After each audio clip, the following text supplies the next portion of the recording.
Hello everyone, this is paper 2 at Excel GCSE Higher Mathematics, and I'm going to cover a sample of questions on this paper. This is the first exercise we are going to see today, with 3 circles inside a rectangle, and we want to find the area. The second exercise is simplifying algebraic fractions into one single fraction. Later on I'm going to do the equation, finding the value of the x when the x is a power. And finally I'm going to use the recurring decimals and finding a value under multiplication. And let's start the lesson. Here I have 3 circles inside a rectangle. The radius of each circle is 24 millimeters. All the circles are identical.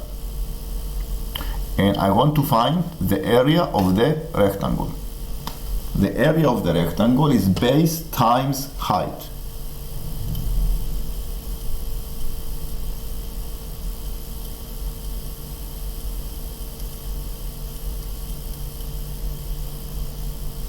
So I need to know what is the base and what is the height. This is the base and this is the height.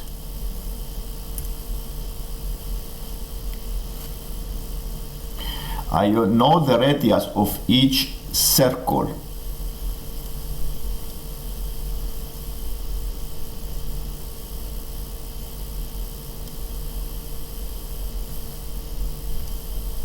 The radius of each circle is 24 millimeters.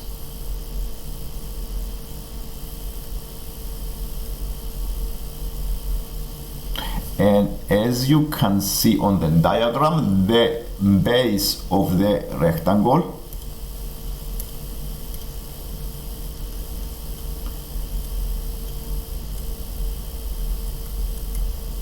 is identical to 2 times the diameter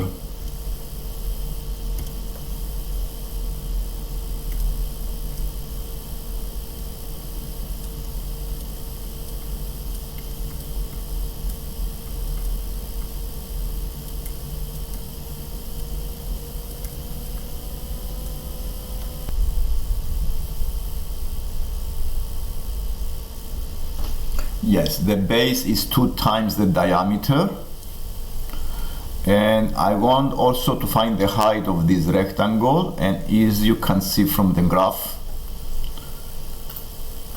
the height is identical to 2 radius plus the distance between the 2 centers of the circle, of the 2 circles above and below. So the base of the rectangle,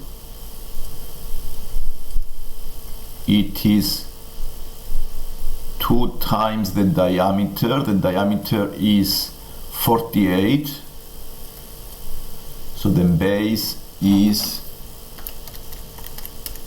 96 millimeters. And what I'm going to do now is to find the height of this rectangle.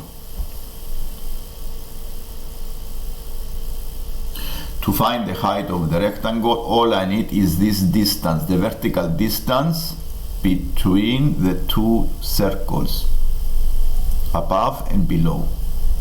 Because this is 24, this is 24. So I need to use some trigonometry here.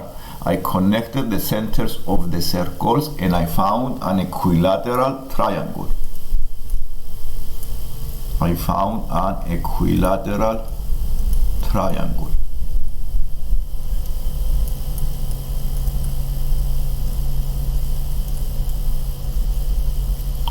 The BD distance is the height of this triangle, And what I'm going to do now is to use trigonometry on the triangle ABD to find the height, the distance, BD. I have the hypotenuse, I have the angle 16 degrees, is a equilateral triangle. So I'm going to use the opposite over hypotenuse. So I need to use the sine of the 60 is the opposite, the height, the BD, over the hypotenuse 48. So the BD is 48 times sine 60, 24 root 3. And now I can find the height of this rectangle. So the height of the rectangle is 2 times the radius 24 plus the distance between the centers of the circles, 24 root 3.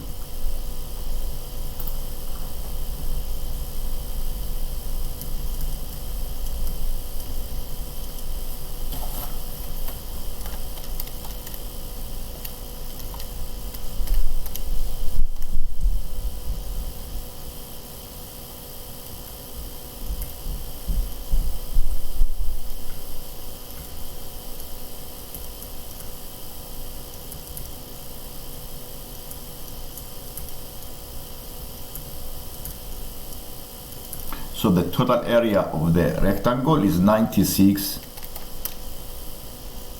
times 89.6 into 3 significant figures give us a value of 8,600 square millimeters.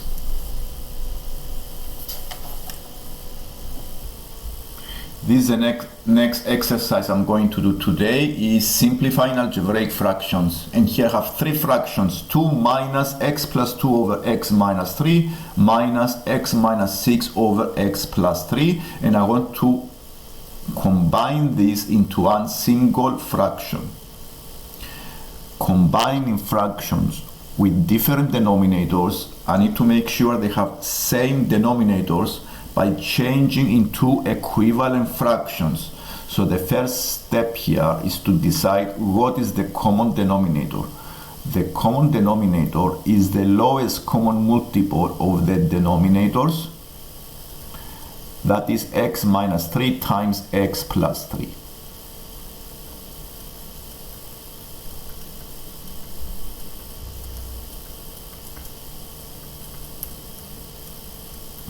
So I need to change all denominators into the x minus 3 times x plus 3.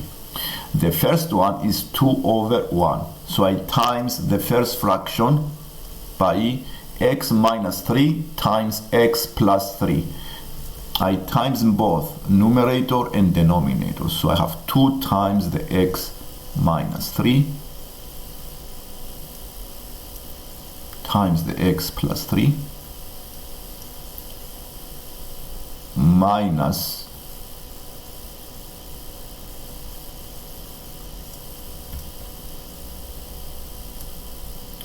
the x plus 2, the second fraction I times by x plus 3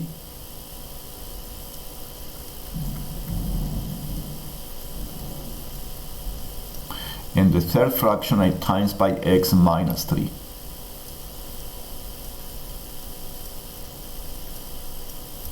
The common denominator is the x minus 3 times the x plus 3.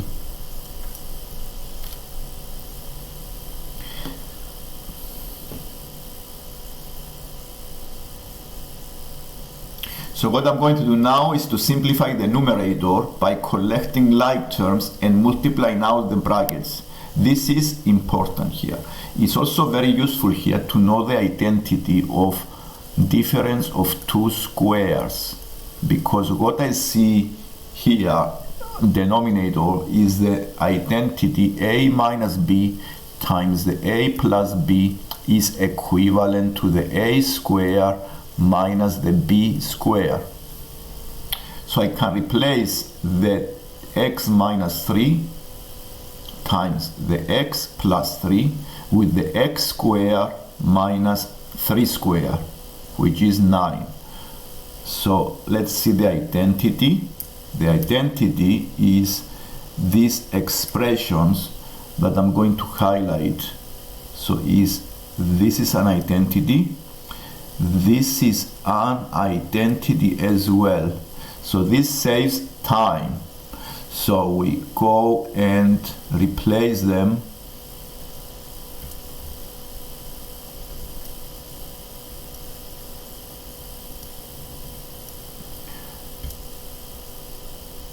In this way, 2 times x squared minus 3 squared is 9.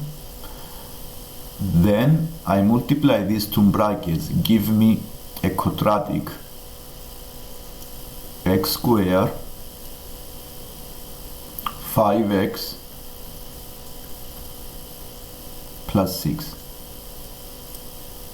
and multiplying the other two brackets give me minus x squared minus 9x plus 18, dividing by the identity x squared minus 9.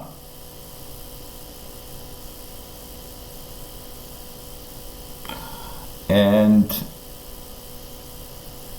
now what you can do here is to remove the brackets and collecting like terms and simplifying this fraction. This is the next thing.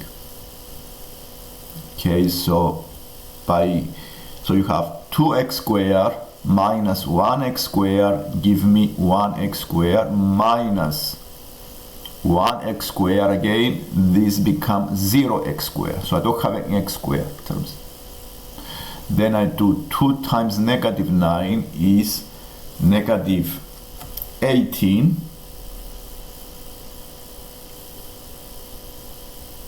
The constants on the second bracket is minus 6, so negative 18 minus 6 is minus 24, and the constant, the last bracket, is negative 18.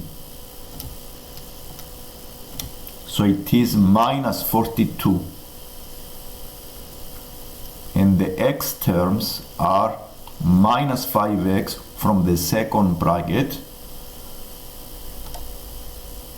plus 9. So minus 5 plus 9 give us 4x. Numerator. Denominator is the x squared minus 9.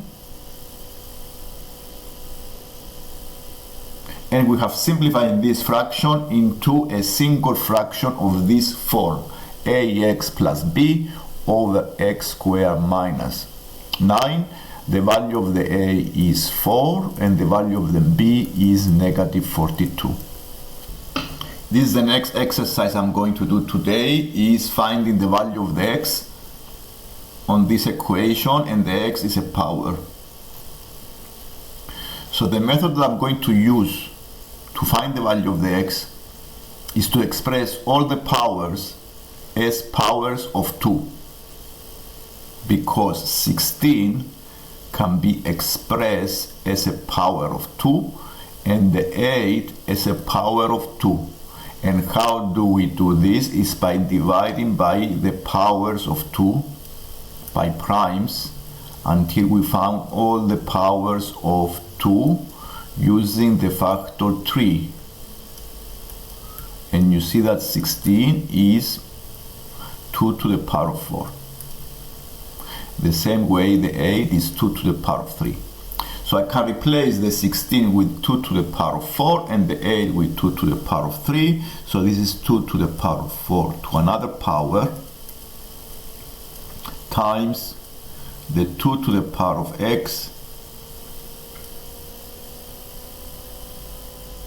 2 to the power of 3,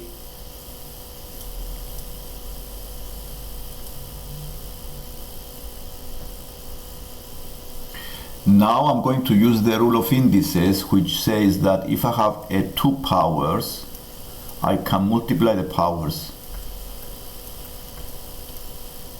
So I can write the equation as 2 to the power of 4 over 5 times 2 to the power of x is equal to 2 to the power of 9 over 4. And I'm going to use another rule of indices,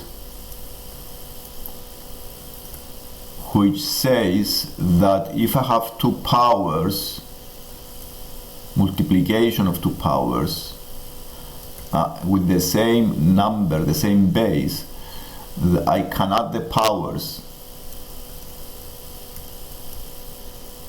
So I can use addition here to combine the 2 powers according to the rule of indices.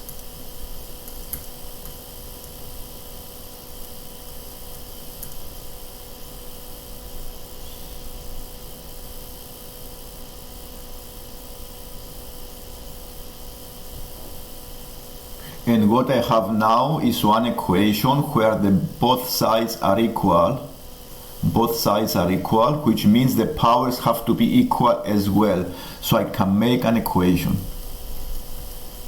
Since the 2 sides are equal and the numbers 2 are the same, the powers must be the same, and all I need to do to find the x is to solve this simple equation. Subtracting 4 over 5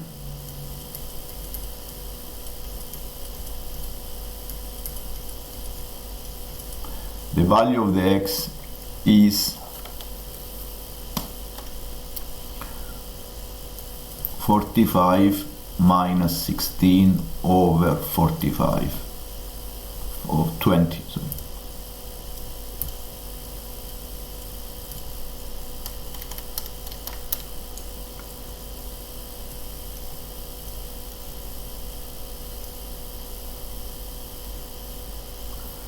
So the value of the x is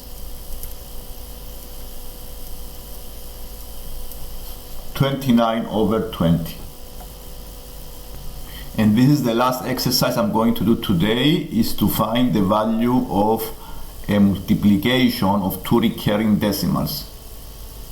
So the method I'm going to use here is to express each recurring decimal as a single fraction and then multiply the 2 fractions. So I'm going to use the method of changing each recurring decimal into a single fraction. And the method we do here is to times both sides by 10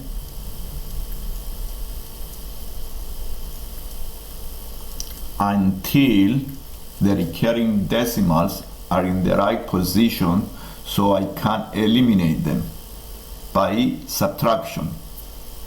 I times by 10, I times the original equation by 100,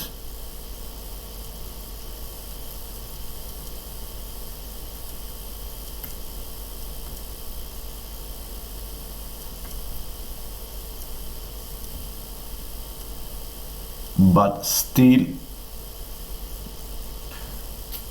is not fine, so I need to times by 1000.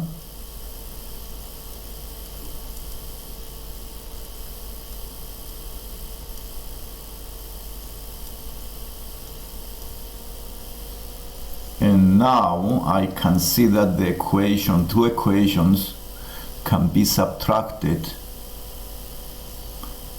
this one and this one, so I can eliminate the recurring decimals by subtraction. I subtract these 2 equations, so at 1000 minus 10 give you 990x, 135. So the x is 135 over 990. So I found the value of the recurring decimal as a fraction. The 0.13.6 is 135 over 990. I'm going to do exactly the same by letting the x to be the 0.2 dot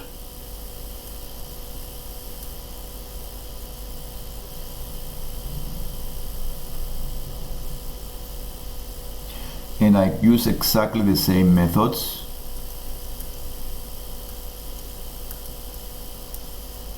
And this is fine now. I can subtract these two and eliminate the recurring decimals.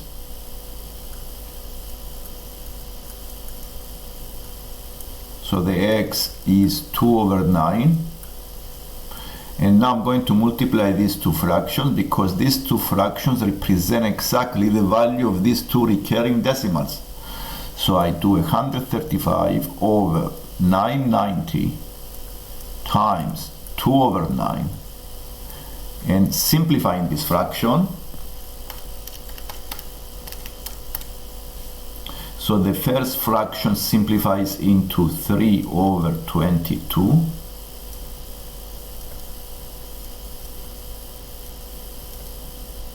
And you see that you can also simplify in them.